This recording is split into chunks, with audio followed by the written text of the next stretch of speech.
When was the last time you felt inspired to challenge yourself and pursue a new ambitious opportunity but somehow didn't bring it even close to realization?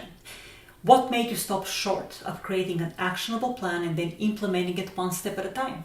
Did someone at home or at work express concerns about potential risks associated with your enterprise? If so, why did you choose to go along with their argument? Have you noticed that when it comes to taking the initiative and personal responsibility for our health, money, or success mindset, there is a common tendency to use others' opinions as reference points, even if those aren't necessarily accurate? Some people distinctly show this tendency while seeking reasons to stay away from being fully committed to navigating through their own lives and holding themselves accountable. Presumably, it's a form of self-protection, a way to justify their insecurities. Are you currently involved with people who contribute nothing to your personal growth or well-being? How do you rationalize continuing such relationships? What makes them acceptable or attractive to you?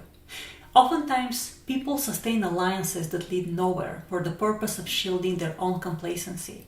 I've been intrigued for quite some time now by this whole rationalization ingredient that's barely hidden in most of these relationships, and I admit that at some point I too was guilty of indulging it. This type of clinging onto perpetually growth-hindering relationships is one of the most widespread forms of procrastination on essential goals that require time commitment and undivided attention if we're serious about obtaining tangible, measurable positive outcomes. The problem is that most meaningful goals rarely get accomplished within short time periods, which is the main reason people with poor confidence keep putting off the starting point indefinitely. Couple of examples to illustrate.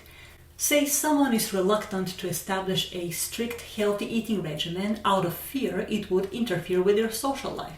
Or think about this. Fitness discipline under the influence of certain friends or loved ones has shown to be an immense challenge for many people. While they love discussing their fitness ambitions with their social circle, they rarely get beyond that talking phase. And I won't even go into the making of financial decisions under the wrong people's influence, because I'm sure you can think of plenty of examples from your own experience.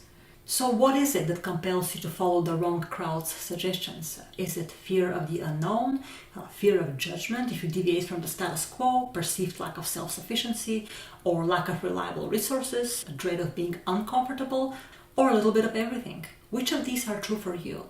Or do you not fully trust your ability to think for yourself? If you're hesitant to explore and take action towards a desirable life change because those closest to you deem it unimportant, risky, time-consuming, or cost-prohibitive, consider the following. A. They may be projecting their own fears and personal limitations onto your opportunity. B.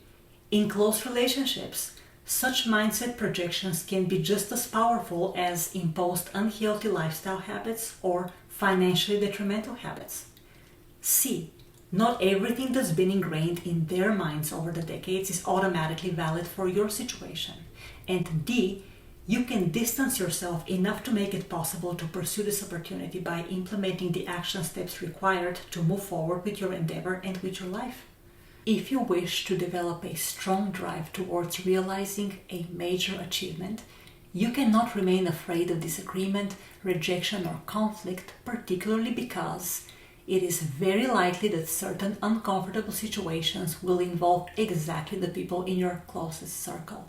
But you can make it easier for yourself to sort through the implications of your life-changing opportunity by creating a vivid picture in your mind, not only of the gain from following through with the opportunity, but also the potential regrets that may confront you, say, 20 years from now, should you decide to pass on the opportunity and not follow through.